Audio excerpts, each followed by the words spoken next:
Operation Paparao మళ్లీ త్రుటిలో తప్పించుకున్న మావోయిస్టు సీనియర్ నేత. బీజాపూర్ ఎన్కౌంటర్, 4 నక్సలైట్ల మృతుల్లో కీలక నేత దిలీప్ వెడ్జా. AK-47, 2 రైఫిళ్లు, పేలుడు పదార్థాలు స్వాధీనం. నక్సలిజాన్ని అణచివేయలేరు CPI Narayana. Maoist most wanted నేత టాప్ కమాండర్ పాపారావుపై భద్రతా బలగాల ప్రత్యేక ఆపరేషన్ చేపట్టగా ఆయన మళ్లీ త్రుటిలో తప్పించుకున్నారు. కీలక నేతలను కోల్పోయిన మావోయిస్టు పార్టీలో పాపారావు మోంగు 57 సంవత్సరాలుంటాడు, ముఖ్య నేతగా ఉన్నారు.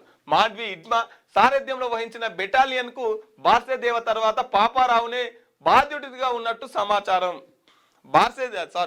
హిడ్మా ప్లేస్ లా బార్సేదేవ వచ్చిండు.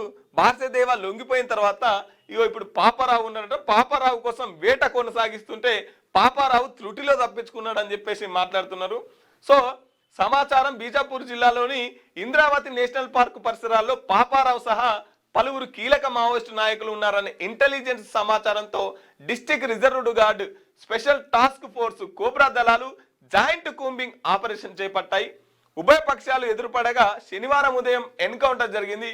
మధ్యాహ్నికల్లా ఇక మృతుల్లో కీలక నేత దిలీప్ వెడ్జా ఒకరిని చనిపోయిండు. పాపారావు అంటేనే తప్పించుకున్నాడు. 4 నక్సలైట్లు మృతి చెందిరు బీజాపూర్ సంబంధించినటువంటి ప్రాంతంలో.